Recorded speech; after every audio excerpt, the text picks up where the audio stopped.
تو جو میں نے پہلے آپ کو بتایا تھا کہ غیر اللہ کی قسم اٹھانا بھی، تو یہ میں اپنی طرف سے نہیں کہہ رہا ہوں، یہ مسند احمد کی حدیث میں آتا ہے، من حلف بشیء، صلی اللہ علیہ وسلم نے فرمایا، من حلف بشیء من دون اللہ فقد اشرک، جس شخص نے بھی اللہ کے سوا کسی اور چیز کی قسم کھائی، اس نے شرک کیا۔ اور ایک سنن ابو داؤد کی حدیث ہے اور ترمذی شریف کی حدیث ہے، من حلف بغیر اللہ فقد کفر او اشرک، جس شخص نے غیر اللہ کی قسم کھائی تو یقیناً اس نے کفر کیا اور شرک کیا۔ تو یہ چھوٹی چھوٹی چیزیں ہم لوگ عام طور پہ اس کو ایزی لے جاتے ہیں، لیکن یہ آپ لوگ کو میں نے پہلے آیتوں میں بتا دیا ہے کہ شرک اللہ معاف نہیں کرے گا۔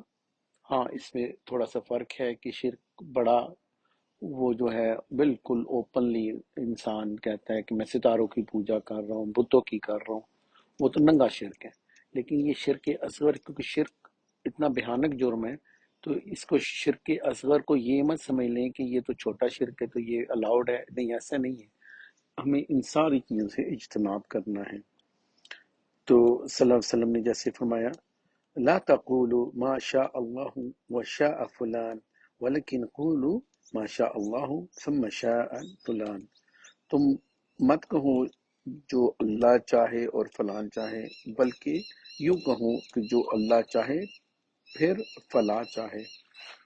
مطلب کسی نے، ایک اور دوسری حدیث میں آتا ہے کہ اللہ کے نبی صلی اللہ علیہ وسلم کو بھی ایسی چیزوں میں جب صحابہ عزت دینے کے لیے کھڑا کر دیتے تھے تو اللہ کے نبی ڈانٹ دیتے تھے کہ تم نے مجھے اللہ کے برابر کھڑا کر دی ہے۔ تو اگر اللہ کے نبی جو number one personality on this planet ہے، اگر وہ بھی اپنے آپ کو شدید غصے میں آ جاتے تھے کہ اپنے اللہ کے سامنے وہ ہمبل رہتے تھے اور وہ کہتے تھے کہ مجھے اللہ کے ساتھ تو مت ٹھہراؤ، تو باقی کون رہ جاتا ہے کہ ایسی کام ہم کریں جن میں جو اللہ کی شان ہے، اور وہ ہم لوگ ایسی جیسے قربانی اللہ کی شان ہے، ہم اللہ کے لیے کریں، اللہ کے نام کے اوپر ذبیحہ کریں، تو کیا ضرورت پڑی ہوئی ہے کہ میں ایسے کاموں میں پڑھوں کہ فلانا مجھے یہ کہہ رہا ہے اور فلانا یہ کہہ رہا ہے، کیوں میں ایسے مشکوک طریقوں میں پڑھوں؟ دور رہنا چاہیے۔ ہاں، یہ ہم لوگ ان میں شرک اصغر، شرک اکبر میں جو ہمیں سمجھ میں آتی ہے کہ شرک اکبر جو کرتا ہے وہ تو دائمی جہنمی، کہ ہمیشہ ہمیشہ کے لیے جہنم میں، اس کو معافی بھی نہیں ملے گی۔ اس طرح، ہاں، یہ نہیں کہ اس کو دنیا میں ہی معافی نہیں ملے گی، موت سے پہلے وہ معافی مانگ لے، بے شک جس مرضی طریقے کا اس نے شرک کیا، اکبر کیا، اصغر کیا، اللہ اس کو معاف کر دے گا، توبہ کر لے، اپنا لائف سٹائل چینج کر دے۔ لیکن اگر اس کی موت ہو گئی ہے اسی شرک کے اوپر، پھر اللہ نے خود ہی، اللہ تو مجبور نہیں ہے کہ اللہ کو کوئی قوانین کو فالو کرنا ہے، لیکن کچھ قوانین اللہ نے اپنے لیے خود ہی بنا دیے اور ہم سب کو بتا دیے ہیں۔ وہ اس لیے پہلے ہی بتا دیے ہیں کہ میں نہیں معاف کروں گا، اس سے کم تر کہ کوئی بھی ہوگے۔ اچھا، لوگ اس کے اوپر بھی وہ سمجھتے ہیں کہ اللہ باقی چیزوں کو معاف کر دے گا تو ہم کو جوا کھیل لیں، شراب کر لیں، زنا کاری کر، ایسے نہیں، نہیں، یہ غلط سمجھا لوگوں نے۔ اللہ نے یہ کہا ہوا ہے، اس آیت کو دوبارہ سے آپ لوگ پڑھ لیں کہ اللہ نے یہ بتایا ہوا ہے کہ اس کے علاوہ اللہ جو چاہے گا وہ معاف کر دے گا۔ تو ان اللہ لا یغفر ان یشرک به ویغفر ما دون ذلك لمن یشاء، وہ جو لمن یشاء ہے، ان کی میں دوبارہ سے سورۃ النساء کی 48 نمبر آیت پڑھ لیتا ہوں کہ یقیناً اللہ اپنے ساتھ شریک کیے جانے کو بخشتا کو نہیں بخشتا، اس کے سوا جس کے لیے جو وہ چاہتا ہے بخش دیتا ہے۔ ان کی آخر آیت میں کیا ہے؟ لمن یشاء، کو اللہ کی مرضی ہے، اللہ باقی شرک کے علاوہ کو گناہوں کو بخش دے یا اللہ پکڑ لے۔ اللہ نے تو بتایا تھا یہ کرو اور یہ نہ کرو، انسانوں نے خود رزق لیا تھا، لیکن اس چاہنے اور نہ چاہنے میں اللہ نے خود ہی اپنے اوپر کچھ چیزیں امپوز کی ہیں۔ ہم لوگ، ہماری کیا مجال ہے یا ضرورت ہے ہم لوگ کہیں اللہ نے یہ نہیں بخشنا؟ اللہ نے خود ہی کہا ہوا ہے قرآن میں، اور قرآن میں جو چیز کہہ دی ہوئی ہے اس کا مطلب وہ ویسے ہی ہونی ہے۔ تو اللہ نے خود ہی اپنے اوپر یہ چیز لگائی ہوئی ہے کہ میں نے مشرک بندے کو نہیں بخشنا۔ لیکن جو شرک اصغر ہے وہ اس میں شامل نہیں ہے۔ اللہ تعالیٰ اس میں یہ سمجھنا چاہیے کہ وہ ہے تو بڑے جرم، لیکن وہ دائمی دائمی جہنم میں نہیں رہیں گے۔ وہ ایسا سمجھ لیں کہ وہ گناہ ہے، اللہ چاہے گا تو اس کو معافی مل جائے گی، یا اس کی سزا کے بعد اس کو چھوڑ دیا جائے گا، لیکن بڑے جو شرک ہیں ان کو اللہ معاف نہیں کرے گا۔ اس کو ایسے سمجھ لیں۔ اس کے بعد شرک خفی، اور یہ وہی مثال جو میں نے آپ کو پہلے بھی دے دی، ڈاکٹر اسرار صاحب بڑے شدت کے ساتھ یہ بتایا کرتے تھے۔ یہ اصل میں ایک حدیث سے ماخذ ہے، سنن ابن ماجہ کی حدیث نمبر 4204 اور مسند احمد میں 30/3 کے اوپر ہے۔ الا اخبرکم، صلی اللہ علیہ وسلم نے فرمایا، الا اخبرکم بما هو اخوف علیکم عندی من المسیح الدجال، کیا میں تمہیں ایسی چیز کے بارے میں نہ بتاؤں جو دجال سے بھی زیادہ خطرناک ہے، خوفناک ہے۔ سب کو پتہ ہے کہ دنیا میں آج تک قیامت تک جو سب سے بڑے فتنے آئیں گے ان میں سب سے بڑا فتنہ جو ہے وہ ہے دجال کا۔ دجال، لوگ صبح کے ٹائم مسلمان ہوں گے، ایمان والے ہوں گے، شام تک وہ ختم ہو جائیں گے، کیونکہ وہ سمجھیں گے کہ یہی خدا ہے۔ وہ ایسی ایسی چیزیں کرشمے دکھائے گا، انسان پریشان ہو جائے گا۔ اللہ کے نبی کیا کہہ رہے ہیں اس حدیث میں؟ کیا میں تمہیں اس سے بھی بڑی چیز نہ بتاؤں جس سے مجھے اس سے بھی زیادہ ڈر ہے، ان کے دجال کے فتنے سے بھی زیادہ مجھے خوف ہے۔ قالوا بلا، تو صحابہ نے کہا کیوں نہیں، بتائیں آپ۔ قالوا بلا یا رسول اللہ، قال صلی اللہ علیہ وسلم نے فرمایا، الشرک الخفی، جو خفی شرک ہے، خفیہ تو پوشیدہ شرک، جو سمجھ نہیں آتا، جو پتہ نہیں چلتا یہ کیا ہے۔ یقوم الرجل فیصلی، ایک انسان نماز پڑھتا ہے، فَيُزَيِّنُ صَلَاتَهُ لِمَا يَرَى مِن نَظَرِ الرَّجُلِ إِلَيْهِ، کہ اس کو ایسا لگ رہا ہوتا ہے کہ مجھے کوئی دیکھ رہا ہے، تو وہ اس کے لیے بڑی پیاری نماز پڑھنا شروع کر دیتا ہے، بڑا اپنے آپ کو مزین کرتا ہے، مطلب تھوڑا لمبا کر لیتا ہے رکوع سجدہ، تھوڑا اپنا زیادہ ہی حرکتیں نہیں کر رہا، زیادہ ہی وہ اس کو بتا رہا ہے کہ میں بڑا ہی اللہ والا ہوں۔ تو جو اوریجنل تھا، جیسے بھی اس کو آتی تھی ٹوٹی پھوٹی، وہ اللہ کے لیے تھی۔ بے شک اس میں تھوڑی سی لیزی پن بھی ہو یا کچھ بھی ہو، لیکن کیا حضرت عمر کی ہمیں وہ بات نہیں یاد کہ ایک انسان کو نماز پڑھتے ہوئے اس میں کوئی غلطیاں دیکھی ہوں گی، اللہ کے عمر رضی اللہ عنہ نے کہا دوبارہ پڑھ، پھر انہوں نے دوبارہ پڑھی اور پھر دوبارہ پڑھ، تو پھر انہوں نے پوچھا ہاں بتا کون سی نماز میں زیادہ اچھا لگا تجھے؟ اب حضرت عمر یہ ایکسپیکٹ کر رہے تھے کہ یہ والی، اس بندے نے سچ بولا، اس نے کہا جو پہلی میں پڑھ رہا تھا نا اس میں، کیونکہ وہ میں خالص سے اپنے اللہ کے لیے پڑھ رہا تھا، یہ تو میں نے آپ کے ڈر کے لیے یہ چیزیں پڑھی۔ تو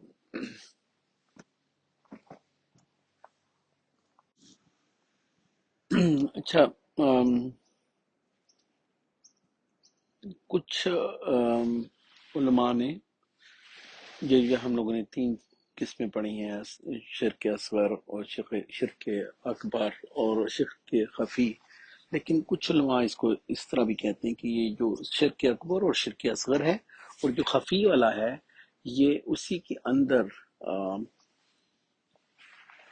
چھپا ہوا ہے، کیونکہ جیسے کہ شرک اکبر میں یہ دونوں طرف ہی مرج کر سکتا ہے۔ اس کی مثال ایک تو بڑی آسان سی ہے کہ جب اللہ کے نبی صلی اللہ علیہ وسلم کے زمانے میں جو منافقین تھے، وہ جو اور ان میں بھی 2 قسم کے تھے، ایک تو جان بوجھ کے جو زیادہ تر ایسے تھے کہ جھوٹے مسلمان بنے ہوئے تھے، لیکن ایک ایسے بھی تھے جو جان بوجھ کے زک پہنچانے کے لیے، کہ ان میں یہ جب یہ مشہور ہو گیا ہوا تھا کہ اللہ کے نبی صلی اللہ علیہ وسلم کے پاس پھر ایک دفعہ مسلمان جو ہوتا ہے تو وہ پھر پیچھے نہیں آتا، تو انہوں نے جان بوجھ کے صبح کے ٹائم گئے مسلمان بن کے، شام تک کے ٹائم نکل گئے، نہیں ہم نے سنا ہے محمد رسول اللہ صلی اللہ علیہ وسلم کو، ہم لوگ کہتے ہیں نا رسول اللہ صلی اللہ علیہ وسلم، وہ تو ایسے نہیں کہتے تھے، وہ تو نام ہی پکارتے تھے، ہم لوگ گئے ہیں ان کی محفل میں بیٹھے، ہمیں تو کوئی مزہ نہیں آیا، کوئی ایسی خاص بات نہیں تھی، ہم نکل آئے لوگوں کو بدزن کرنے کے لیے۔ منافقین کی ایک شکل یہ بھی تھی، لیکن جو میجارٹی آف لوگ تھے جو منافقین کے، وہ یہ تھے کہ وہ بنے ہوئے تھے مسلمان مومن پکے سچے کہ اگر جنگوں میں ان کا فائدہ ہو جائے گا تو ہم ان کے ساتھ، اور اگر دوسروں کا فائدہ ہو گیا تو دوسروں کے ساتھ. اسی لیے تو وہ چھپ چھپ کے یہود سے کبھی کہہ رہے ہیں آپ لوگ اٹیک کرو، کبھی مشرکین سے کہتے تھے آپ اٹیک کرو ہم آپ کا ساتھ دیں گے. تو جیسے تیسے بھی کر کے نمازیں تو کبھی کبھی پڑھتے تھے. اسی لیے تو عشاء اور فجر کی نماز کے بارے میں اللہ کے نبی نے بتایا ہوا کہ یہ ان کے لیے بڑی مشکل ہے، کیونکہ دل سے نہیں پڑھتے تھے اور یہ سونے کا ٹائم ہوتا ہے. تو ایک تو یہ مثال ہے کہ وہ بھی تو چھپ کے کرتے تھے نا. تو یہ جو شرک خفی ہے تو اس کا اور دوسرا ایک انسان ہے تو مسلمان پکا سچا، لیکن وہ اس دنیا کی چیزوں میں جیسے آ جاتا ہے، ریاکاری میں آ جاتا ہے، تو وہ شرک خفی میں تو وہ اکبر میں بھی کچھ غلطیاں کر لیتے تھے، شرک اصغر میں بھی غلطیاں کر لیتے تھے. جو پانچواں سبق ہے وہ ہے احسان کے بارے میں.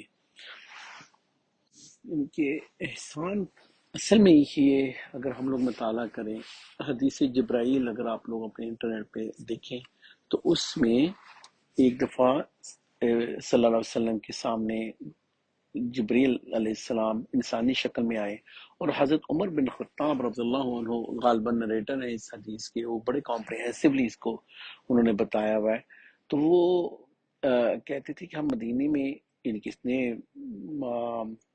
ظاہری بات ہے کہ صلی اللہ علیہ وسلم کا جو مرتبہ تھا صحابہ کی نظر میں وہ ان کو بہت اوپر رکھتے تھے، اور وہ باہر کا کسی سے انتظار کرتے کہ کوئی باہر کا کوئی بدو آئے تو وہ سوال کر لے. ہم لوگ وہ ڈرتے تھے سوال کرتے ہوئے زیادہ کہ ہم سے کوئی بے ادبی نہ ہو جائے یہاں پہ. لیکن وہ جبرائیل علیہ السلام ایک انسانی شکل میں آئے، اور جس طرح صلی اللہ علیہ وسلم کی وہ جیسے گھٹنے ہم لوگ غالباً جیسے ہم اتحیات میں بیٹھتے ہیں اس طرح کی حیت تھی. تو انہوں نے باقاعدہ طور پہ بے تکلفی کے ساتھ اور ایک ڈفرینٹ اپروچ کے ساتھ ان کے بالکل قریب آ کے آمنے سامنے جیسے انسان، اور انہوں نے پوچھا کہ اسلام کے بارے میں بتائیں اور احسان کے بارے میں بتائیں، اور اس مختلف سوال کیے. وہ بڑی مزے کی حدیث ہے. وہ عام طور پہ فقہ کی کتابوں میں یا ایسے اسلامی شریعہ کی جو کلاسز ہوتی ہیں اس کو باقاعدہ پڑھایا جاتا ہے. اسی میں سے بہت سے یہ جو ہم لوگوں نے یہ چیزیں پڑھی ہیں اور بہت سی چیزیں آپ کو بہت سی ملیں گی. اور اس میں جو عمر رضی اللہ عنہ تھے وہ حیران اس بات سے ہوئے. وہ کہتے تھے کہ ظاہری بات ہے کہ وہ عربستان میں جب بھی کوئی باہر سے بندہ آئے گا تو اس کے اوپر اثرات ہوں گے سفر کے، کہ اس نے گھوڑے پہ یا پیدل آنا ہے یا اونٹ پہ آنا ہے تو گرد و غبار ہوگا یا جو بھی. تو کہتے تھے کہ ہم حیران ہو گئے کہ یہ تو کوئی مسافر بھی نہیں لگ رہا، لیکن ہم میں سے کوئی اس کو جانتا بھی نہیں، یہ کیسا مطلب کہ اپنے آپ کو اس نے دھو وہ کے کسی کے گھر میں. تو کتنے حیران. اور سب سے بڑی بات اس کی جو اسلوب تھا وہ ایسے ڈائریکٹ کوشچن کر رہے ہیں، اور اللہ کے نبی بڑے بڑے کمپریہنسو جواب دے رہے ہیں. تو بعد میں وہ اکنالج کر رہے ہیں بجائے کہ وہ صرف سیکھیں. وہ کہتے تھے آپ نے جیسے سچ کہا آپ نے ٹھیک. تو کہتے ہیں ہم حیران ہو گئے. تو جب وہ چلے گئے تو اللہ کے نبی صلی اللہ علیہ وسلم نے بتایا آپ لوگ کو پتہ ہے یہ کون تھے؟ یہ جبرائیل تھے، آپ کو آپ کا دین سکھانے آئے تھے. تو کبھی کبھی انسان سوال جواب جب کوئی ہو رہے ہوتے ہیں، یا اللہ کی قرآن میں ایسا اسلوب آپ دیکھتے ہو، جیسے بہت سی چیزیں ہیں کہ آپ نہیں دیکھتے ہو یہ آسمان کیسے بنا، یہ اونٹ کیسے بنا، یہ کیا آپ کو یہ نہیں. تو مطلب یہ ہے کہ اللہ کبھی کبھی سوال اٹھا کے بھی لوگوں کو دین سکھاتے ہیں. صلی اللہ علیہ وسلم نے بھی یہ ہمیں بتایا کہ کبھی کبھی آپ کسی کے کو سوال جواب پڑھتے ہو، دیکھتے ہو، سیکھتے ہو، تو اس میں سیکھنے کا ہمیں ملتا ہے. تو احسان کے بارے میں اسی حدیث میں جب بتایا گیا تو احسان کیا ہے؟ احسان کے بارے میں بتایا گیا کہ آپ اللہ کی اس طرح عبادت کریں کہ گویا کہ آپ اسے دیکھ رہے ہیں. اور اگر آپ اتنے مقام پہ ابھی نہیں پہنچے، اگر آپ اسے نہیں دیکھ رہے تو کم از کم انسان کا تصور یہی ہو کہ اللہ مجھے دیکھ رہا ہے. تو یہ ڈفرینٹ لیول ہے. جیسے ایک انسان نماز یا ایسے جگہ پہ تو وہ گویا کہ اللہ کو دیکھ رہا ہوتا ہے، وہ اپنے انٹلیکٹ سے دیکھ رہا ہوتا ہے. کیا کہنا چاہیے انٹلیکٹ کو؟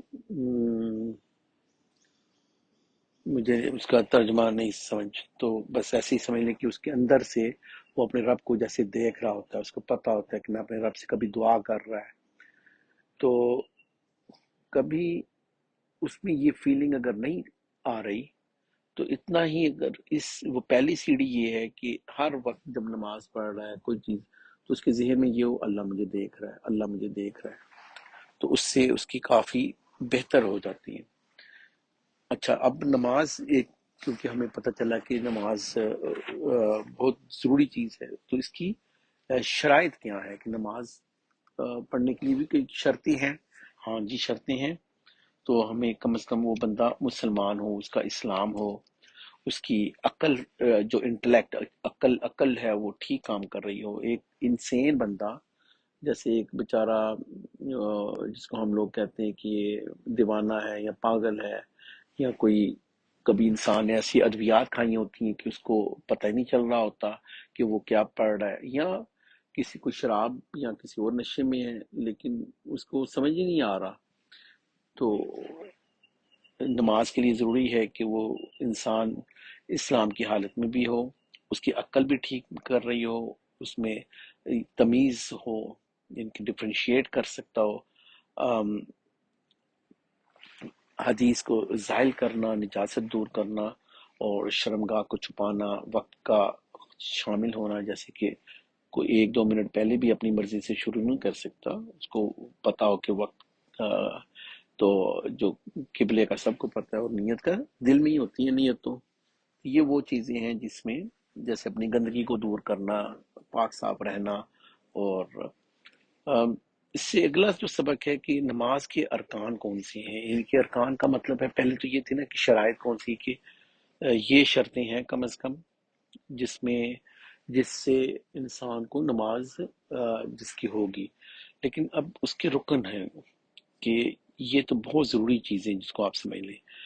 تو وہ اگر آپ کھڑے ہو سکتے ہو، تو کئی لوگ غلطی کرتے ہیں، چلتے ہیں پھرتے ہیں لیکن ان کو گھٹنے میں تکلیف ہے یا کوئی بھی، تو وہ سمجھتے ہیں ہم کرسی کا استعمال کر سکتے ہیں. نہیں، اتنی کرسی لینی ہے جب آپ کھڑے ہی نہ ہو سکتے ہو تب آپ لیکن اگر آپ کھڑے ہو سکتے ہو تو آپ نے کھڑے ہونا ضروری ہے، یہ رکن ہے.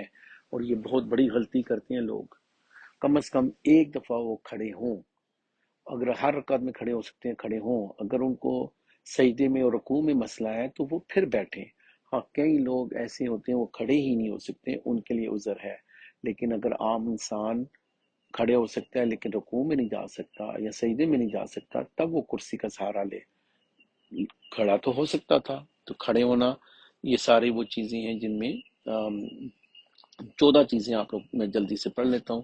کہ تکبیر تحریمہ کہنا، جیسے اللہ اکبر پہلی والی، پھر سورۃ فاتحہ کہنا، رکوع کرنا، اور پھر اس کے بعد کھڑے ہو جانا سیدھا. اور 7 اعضاء جو ہوتے ہیں اس کے اوپر سجدہ ہوتا ہے. کئی لوگوں کا ناک نہیں ٹک رہا ہوتا، تو یہ ایک چہرہ اور ماتھا یہ دونوں لگنے چاہیے، اور دونوں ہاتھ، دونوں گھٹنے، اور دونوں پاؤں. کیونکہ 2 2 4 2 6. اب آپ کہیں گے کہ ناک اور جو ماتھا ہے تو یہ ایک فیس کا ایک ہی عضو گنا جاتا ہے، لیکن دونوں ہی ٹچ کرنے ہوتے ہیں، تو یہ ملا کے 7 ہو جائیں گے. پھر سجدے سے سر اٹھانا اور سجدوں کے درمیان میں بیٹھنا. نماز کے تمام افعال کو اطمینان سے کرنا، جلدی جلدی رش آور میں. تو صلی اللہ علیہ وسلم کے احادیث میں ملتا ہے کہ پھر یہ چوریاں ہیں جو انسان کرتا ہے، تو ایسی نمازیں قبول نہیں ہوتی. تو اطمینان کے ساتھ ہر رکن کو کرنا، اور ان کی جو سیکوینس ہے، جو سب کی ترتیب ہے، آگے پیچھے نہ کریں. اور آخری تشہد میں بیٹھنا، تشہد پڑھنا، اور صلی اللہ علیہ وسلم کے اوپر درود بھیجنا، دونوں جانب سلام پھیرنا. اس میں جو شروع میں جو دعائیں ہوتی ہیں جیسے ہم لوگ پڑھتے ہیں سبحانک اللہم و بحمدک، وہ والی، یا آخر میں کچھ دعائیں ہوتی ہیں رب جعلنی مقیم الصلاۃ، یا پھر اللہم اعنی علی ذکرک و شکرک و حسن عبادت، یا اس سے ملتی جلتی. وہ جو ادعیہ ہیں وہ مختلف آپ کو مل بھی جائیں گی، اس میں کمی بیشی کوئی مسئلہ نہیں ہے، لیکن یہ جو ایک دفعہ درود شریف پڑھنا اور یہ جو سارے کام ہیں یہ ارکان میں ہیں۔ اب واجبات کون سے ہیں جو ہمیں کرنا، مطلب رکن تو یہ ہے کہ وہ تو مطلب جن کے اوپر آپ کی نماز کھڑی ہے سب سے ضروری چیز، پھر اس سے تھوڑے سے ایسی چیزیں ہیں جن سے انسان واجبات، یہ واجب ہے آپ کے اوپر، ان کی بہت ضروری ہے یہ کرنا، اس میں تکبیر تحریمہ ہے۔ اچھا، 8واں سبق کس کتاب میں ہے کہ نماز کے واجبات کون سی ہیں؟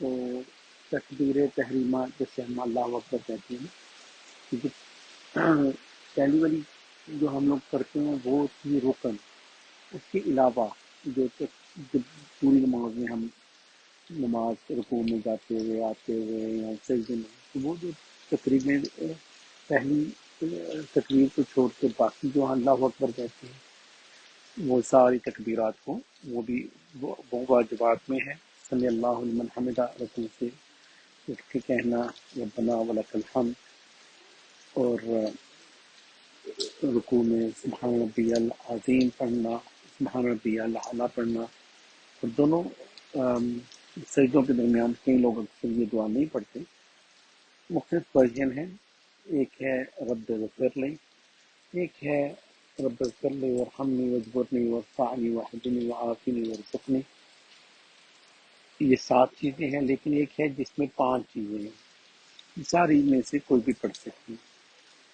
اور تشہد کا پڑھنا اور اس کے لیے بیٹھنا، یعنی کہ جو تشہد کو کہتے ہیں جب ہم 2 رکعت کے بعد یا آخری رکعت میں جب ہم التحیات پڑھتے ہیں اس کو، یہ ساری چیزیں واجبات میں ہیں۔ تشہد میں کیا کہا جاتا ہے؟ تحیات اللہ والصلوات والطیبات السلام علیک ایھا النبی ورحمۃ اللہ وبرکاتہ، السلام علینا وعلی عباد اللہ الصالحین، اشہد ان لا الہ الا اللہ واشہد ان محمدا عبدہ ورسولہ۔ اس کا تحیات کا کیا مطلب ہے؟ اس کو ہم لوگ کہتے ہیں کہ سیلوٹیشن، سلوٹ کرنا کسی کو، تحیہ کرنا، جیسے تحیۃ المسجد ہوتا ہے کہ ایسی مسجد میں جا نہ بیٹھیں تو ہم لوگ 2 رکعت پڑھیں پھر بیٹھیں، ایک مسجد کی تعظیم ہے۔ یا کبھی فوجیوں کو دیکھتے ہوں گے وہ تحیہ دیتے ہیں ایک دوسرے کو، جو چھوٹے افسر ہوتے ہیں وہ بڑے افسر کو تحیہ سلوٹ کرتے ہیں، لیکن یہاں پہ کیا مطلب ہوگا سیلوٹیشن کا، کہ جو میری تمام قولی، فعلی اور مالی باتیں ہیں جو ہم لوگ بول کے کہتے ہیں، جو ہم لوگ عملاً کرتے ہیں، یا کوئی ہم نے بولے زکوٰۃ، صدقہ، یا کوئی حج جانے کے لیے پیسے خرچ کیے، یہ ساری اللہ کے لیے ہیں۔ اے نبی آپ صلی اللہ علیہ وسلم پر سلام ہو اور اللہ کی رحمت ہو اور اس کی برکات ہو ہم پر اور اللہ کے نیک بندوں پر بھی سلام ہو۔ اس کے ساتھ میں گواہی دیتا ہوں کہ اللہ کے سوا کوئی معبود برحق نہیں ہے، ان کے لیے میں صرف اللہ کی عبادت کرنی ہے، اور میں گواہی دیتا ہوں کہ محمد رسول اللہ صلی اللہ علیہ وسلم اس کے بندے اور رسول ہیں۔ جب ہم یہ کہتے ہیں اللہ کے بندے، تو کہتے ہیں کہ اس کی وجہ سے جب ہم اشہد ان لا الہ الا اللہ واشہد ان محمد عبدہ ورسولہ جب پڑھتے ہیں تو بے شک اللہ کے رسول تو تھے وہ، لیکن کہتے ہیں کہ سب سے بڑا رتبہ اللہ کو جو پسند ہے وہ اللہ کا بندہ بن گیا، عبد اللہ۔ تو پھر صلی اللہ علیہ وسلم کے لیے دعات کرتے ہیں، اللہم صلی علی محمد وعلی آل محمد کما صلیت علی ابراہیم وعلی آل ابراہیم انک حمید مجید، اللہم بارک علی محمد وعلی آل محمد کما بارکت علی ابراہیم وعلی آل ابراہیم انک حمید مجید۔ اے اللہ محمد صلی اللہ علیہ وسلم پر اور ان کی آل محمد پر درود بھیج، جیسے کہ انہیں درود بھیجا ابراہیم علیہ السلام اور ان کی آل پر، بے شک تو لائق تعریف اور بزرگی والا ہے، اور برکت نازل فرما محمد صلی اللہ علیہ وسلم اور آل محمد پر، جیسے کہ تو نے برکت نازل فرمائے ابراہیم علیہ السلام اور ان کی آل پر، بے شک تو لائق تعریف اور بزرگ ہے۔ بیسیکلی یہ آل جب ہم کہتے ہیں تو اس میں جو اللہ کے نبی صلی اللہ علیہ وسلم کی امت ہے یہ بھی ان میں شامل ہوتی ہے، تو یہاں آل میں جو اہل بیت ہیں ان کے گھر والے وہ بھی شامل ہوتے ہیں۔ پھر آخر کی شہد میں ہم لوگ کچھ دعائیں مانگتے ہیں، جیسے کہ اللہم انی اعوذ بک من عذاب جہنم ومن عذاب القبر ومن فتنة المحیا والممات ومن فتنة المسیح الدجال۔ اے اللہ میں جہنم اور قبر کے عذاب اور زندگی اور موت اور مسیح الدجال کے فتنوں سے تیری پناہ مانگتے ہیں۔ یا پھر کوئی بھی ایسی دعا جو آپ کو پسند ہو، مختلف دعائیں آتی ہیں، جیسے کہ اللہم اعنی علی ذکرک و شکرک و حسن عبادتک۔ اے اللہ میں اپنے اے اللہ کہ مجھے سکھا کہ میں کس طرح تیرے اچھے طریقے سے آپ کا ذکر کروں اور بہترین عبادت کیسے کروں اور شکر کیسے کروں، تو خود ہی سکھا دوں۔ ایک اور دعا ہے اللہم انی ظلمت نفسی ظلما کثیرا ولا یغفر الذنوب الا انت۔ کہ اللہ میں نے بہت سے گناہ کر دیے اور بہت ظلم کر دیے اپنے نفس پہ، اور تیرے سوا ان گناہوں کو کوئی معاف نہیں کرتا۔ فاغفر لی مغفرۃ من عندک وارحمنی انک انت الغفور الرحیم۔ تو اپنی مہربانی سے مجھے معاف کر دے اور مجھ پر رحم فرما، بے شک تو ہی معاف کرنے والا اور رحم کرنے والا ہے۔ جو دوسری رکعت کے بعد بیٹھتے ہیں تو اس میں کوئی لوگ درود پڑھ لیتے ہیں، کوئی لوگ صرف اتحیات پڑھ کے اکتفا کرتے ہیں، تو جیسے بھی آپ کر سکتے ہو۔ تو آبویسلی اگر آپ درود بھی پڑھ لیتے ہو تو وہ بھی وہ تو ہے ہی اچھے۔ اب بات یہ ہے کہ نماز کی سنتیں ہیں، تو ارکان تھے جو بہت زیادہ امپورٹنٹ ہیں، اس کے بعد واجبات آئے جو وہ بھی واجب ہے، ہمیں کرنے ہی کرنے ہیں، لیکن ان کی اہمیت وہ تھوڑا سا کم ہو گئی، اور اب ہے سنتیں جو ہمیں کرنے ہی کرنے ہیں، لیکن یہ واجب کی جگہ نہیں گئی۔ جیسے سب سے ہائیر اسٹیج ہے رکن، اس سے تھوڑا سا کم وہ ہے واجب، پھر اس سے تھوڑا سا کم سنتیں۔ سنتیں کون سی ہیں؟ اور یہ ساری چیزیں ہمیں سمجھ میں آتی ہیں کہ کچھ اگر ایسی چیزیں جو ارکان میں سے رہ گئی ہیں تو سجدہ صاحب کے لیے یا نماز ریپیٹ کرنے کے لیے وہ ایک آپ کو ان چیزوں کا پتہ ہونا ضروری ہوگا۔ تب وہ ایک علمی بحث ہے، تو میں یہیں پہ بس اس جملے سے اتفاق کرتا ہوں کہ تب ہمیں یہ اندازہ ہوتا ہے کہ ہمیں یہ سنتیں اور ارکان کا پتہ ہونا کیوں ضروری ہے۔ یہ جو سنتے ہیں اس میں دعائے استفتاح پڑھنا، مطلب آپ ایسے سمجھ لیں کہ رکن اگر کوئی چھوڑا ہے تو نماز آپ کی نہیں ہوگی، سنت کے اوپر آپ تھوڑا سا کمپرومائز کر سکتے ہو۔ تو اب جو سنت ہے اس میں جو ہم شروع میں پڑھتے ہیں مختلف دعائیں ہیں، لیکن جو عام طور پر مشہور ہے انڈیا پاکستان میں سبحانک اللہم و بحمدک کا، تو اس میں وطا بارہ قسموں کا اکثر لوگ کہہ دیتے ہیں، ایسا نہیں کہنا چاہیے، وطا بارہ قسموں کا، وطا بارہ قسموں کا نہیں ہے، بس یہ تھوڑی سی آپ لوگ اپنی جو بھی نماز کی جو بنیادی چیزیں ہیں اس کو ایک دفعہ پھر سے پڑھ لیں۔